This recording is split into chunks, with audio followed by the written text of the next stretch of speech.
What if your life depended on a monthly payment? What if every heartbeat could be your last? In a world where technology has transformed human survival into a brutal business, one man's journey will expose the most terrifying system imaginable. By the year 2025, technology has improved a lot. Scientists have created special mechanical organs called R4s. These organs are very expensive, and people can buy them on credit from a company called Union. But if someone doesn't pay, Union sends repo men to take the organs back. When this happens, the person often dies. Remy is one of the best repo men. You can recognize him by a tattoo on his neck. One night, Remy is waiting for a man who owes money. When the man comes home, Remy quickly interrupts his date with a woman.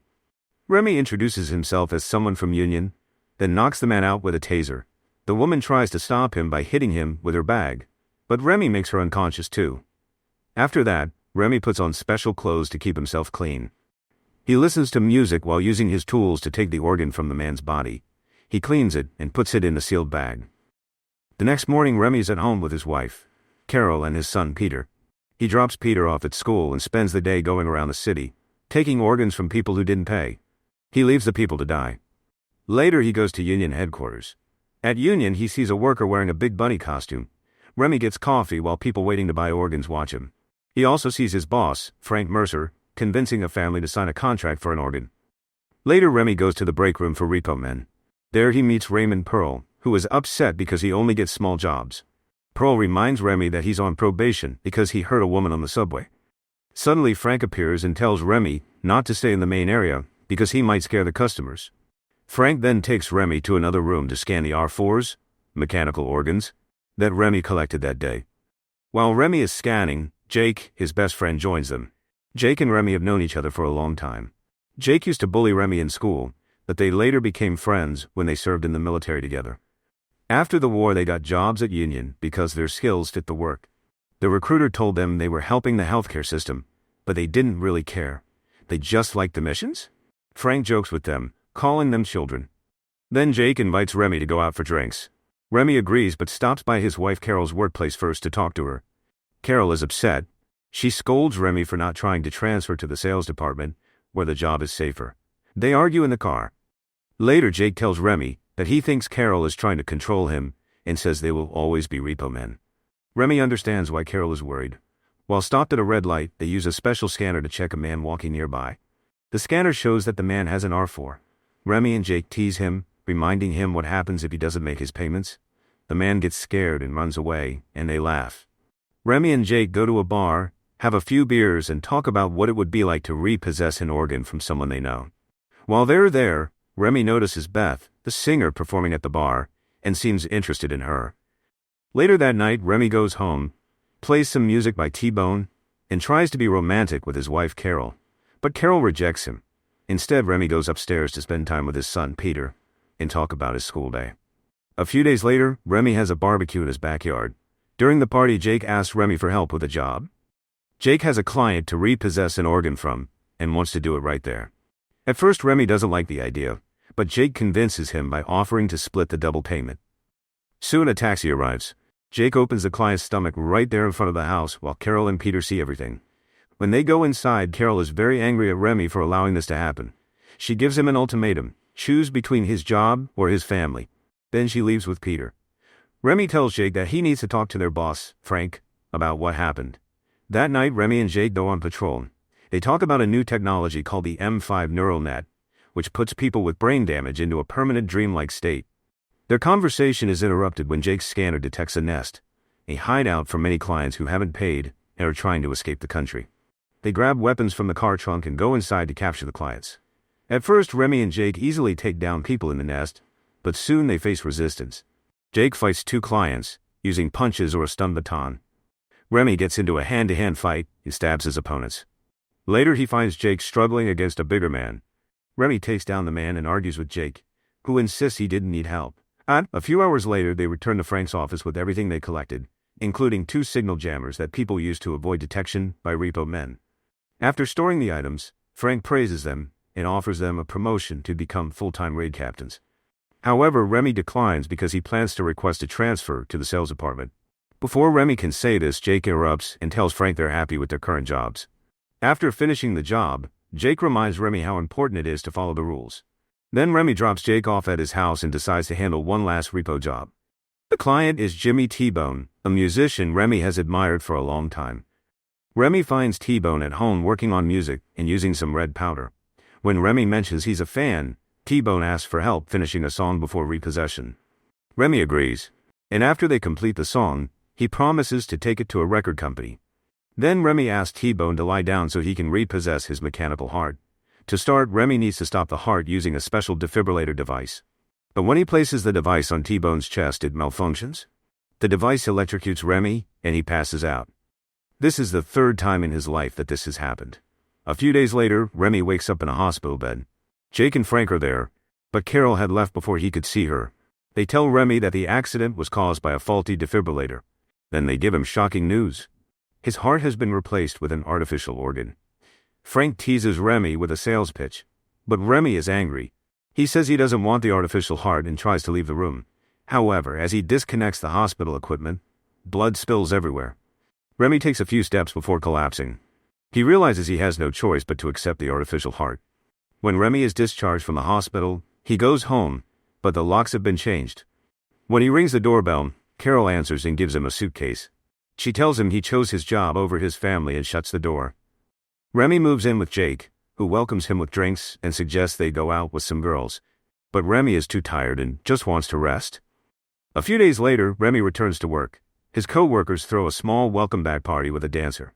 Feeling ready, Remy takes on a new assignment. He breaks into a client's house and fights the person when they try to defend themselves. Remy chokes the client, but the fight leaves him very tired, with his heart beating too fast. When it's time to remove the artificial organ, his hands shake so much that he can't do it. Later, Remy goes to a bar with his co-workers and pretends he finished the job. But when he hears Jake telling stories, he can't stop thinking about the client's family. Feeling upset, Remy leaves the bar early. The next day, Remy waits outside Carol and Peter's house, hoping to see his son. When Peter comes out, Remy hugs him. He tries to talk to Carol, but she only hands him an envelope. It's a notice saying he's overdue on his artificial heart payments. When Jake hears about this, he gets angry at Remy for lying about his struggles. However, Jake understands that Remy needs a break. He tells Remy they can work together again when he feels better. Remy tries to work in sales, but it doesn't go well. He has become too empathetic toward clients and can't lie to them. His honesty makes it hard for him to sell anything. Desperate for money, he tries betting on horse races, but he's not good at that either. When the final payment notice arrives, Jake takes Remy to a hideout filled with clients who are also in debt. Jake even helps Remy chase down a few people. But Remy still can't finish a job. Angry, Jake tells Remy not to come back until he's out of his slump and has enough organs to pay off his debt. Remy still can't bring himself to hurt anyone. When one client wakes up, he knocks them out again instead of repossessing their organ. Later, Remy hears a familiar song, the one from the bar, and follows the sound. He finds Beth, the singer, who looks very weak and sick. Remy takes Beth to a motel to care for her while she goes through withdrawal. When he scans her with his device, he discovers she has many artificial organs, and all of them are overdue. When Beth wakes up, she punches Remy for helping her, saying it's over for both of them. But Remy tells her maybe it's not. Determined, Remy breaks into Union's building to clear both his and Beth's accounts. However, he can only clear one of her many organs before Jake catches him. Jake is angry but lets Remy go when he sees him return the taser he had taken. Remy breaks into his old house to say goodbye to his son Peter, then returns to the motel. He tells Beth they need to leave. They drive to an abandoned area outside the city, burn the car, and hide in an old empty building. Meanwhile at Union, Frank tries to assign Remy's case to Jake, but Jake refuses. So do the other repo men. In the abandoned building, Remy and Beth slowly build a new life. They collect discarded items to make the place feel like home. One night, after Beth shares details about her many artificial organs, they kiss and make love. Later, Beth gives Remy a typewriter she found in the trash. Remy begins writing his memoir. Many days later, Beth hears a strange noise outside using her artificial ear. Remy can't hear it, so she connects headphones to her head to let him hear the sound. Raymond shows up at the building where Remy and Beth are hiding. He has accepted the job to hunt down Remy. To avoid being caught, the couple makes a plan. They move their things to another room with a large hole in the floor, covering it with a bedsheet. Beth hides behind the door while Remy pretends to be writing. When Raymond enters, he is disappointed at how easy it is to capture Remy. But when Raymond steps further into the room, he falls into the hidden hole. The floor is unstable, so when Beth tries to check on him, she also falls, damaging her artificial knee. Seeing a chance, Raymond grabs his gun to stun Beth. Remy quickly acts, dropping the typewriter on Raymond's head and killing him. The couple takes Raymond's car and drives back to the city to get supplies. Beth shows Remy she can fix her damaged knee herself using tools she finds nearby. At Union's parking lot, Remy sees someone wearing a long costume on a break. He steals the costume to sneak into the building. Remy goes straight to Frank's office, punches him a few times, and threatens him with the taser he took from Raymond. Remy also hands Frank a piece of Raymond's tattooed skin, warning that he'll do the same to anyone who tries to capture him. Frank tells Remy that accounts can only be erased by bringing the organs to Union's central office. Frank tries to negotiate, but Remy knocks him out, steals a signal jammer, and leaves. Remy tells Beth they need to leave the country. When Frank wakes up, he orders Jake to capture Remy at the airport. At the airport, Remy and Beth try to pass the security checks using the jammer. However, another passenger notices Beth's leg bleeding, which causes them to be detained. On their way out, Remy throws the jammer into the trash. While a guard tries to bandage Beth, 2 repo men show up and scan Remy. This triggers an alert. The couple reacts quickly, fighting off the guards and repo men using their hands and anything they can find nearby. Beth defends herself with scissors, stabbing 2 officers during the fight.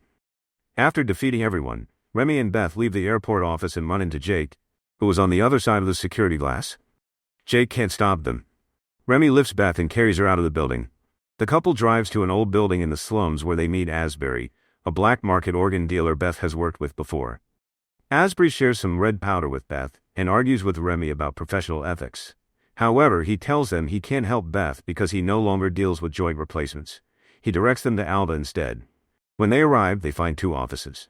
A young girl handles anesthesia, and a young boy performs the surgeries.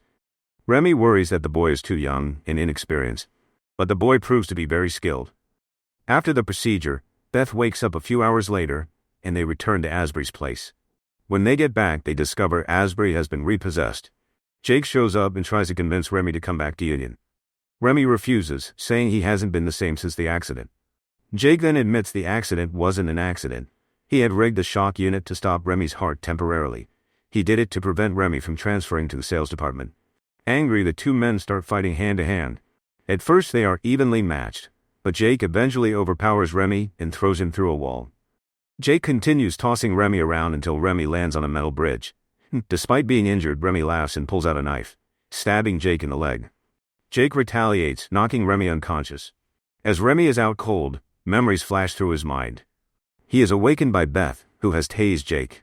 She tells Remy they need to run immediately because a repo team has arrived. Remy and Beth run through the building while being chased, with bodies of the dead all around them.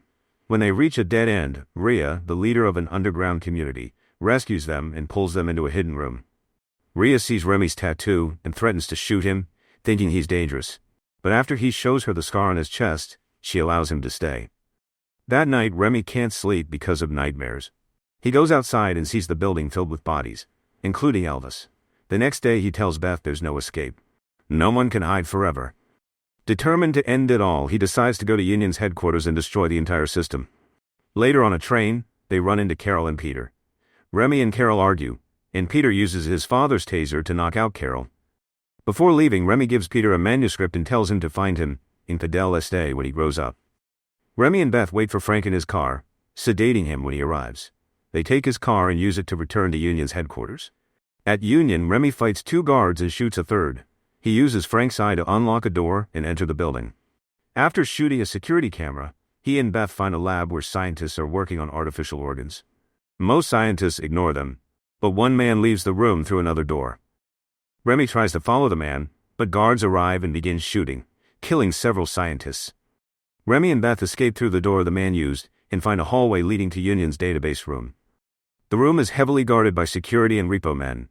A fierce fight breaks out. Beth grabs a fire axe from the wall and uses it to defend herself, while Remy shoots the guards. When he runs out of bullets, he uses a knife for close combat, killing most of the repo men. When Remy is surrounded, he asks Beth for a hacksaw and uses it to take down the remaining attackers. They then use Beth's prosthetic eye to unlock the database room door, closing it just in time before Frank and Jake arrive.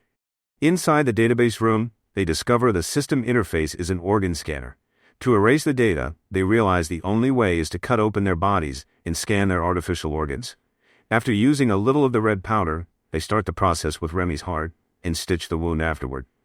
Then they scan each of Beth's prosthetics. When Jake and Frank come into the room, Remy scans Beth's final organ using a part from a dead repo man. Frank orders Jake to kill them, but when Remy says Beth is worth more than any job, Jake decides to help. He kills Frank with a knife and gives Remy a syringe to wake Beth. When the system asks for the scanned organs to be placed on the tray, Jake puts in 2 grenades instead. The grenades explode, destroying the database and freeing all the clients. Later, Remy, Beth, and Jake are at a beach in Punta del Este. They relax and listen to T-Bone's final song. Jake has removed his tattoo, and Remy's book, called The Repossession Mambo, is published by Peter. While Jake jokes with Remy about the book, Jake suddenly disappears. The ocean waves flicker like static, but return to normal. It's then revealed that Remy is in a coma and never woke up after Jake hit him on the metal bridge. Jake used artificial organs from the raid to pay for Remy's heart and connect him to a dreamlike system. Jake said goodbye, took care of Beth, and found Remy's book in his bag. Now Remy can be happy forever in his dream. Was it all just a dream, or a nightmare more real than reality itself? The line between truth and illusion blurs in this mind-bending tale that will haunt you long after the credits roll.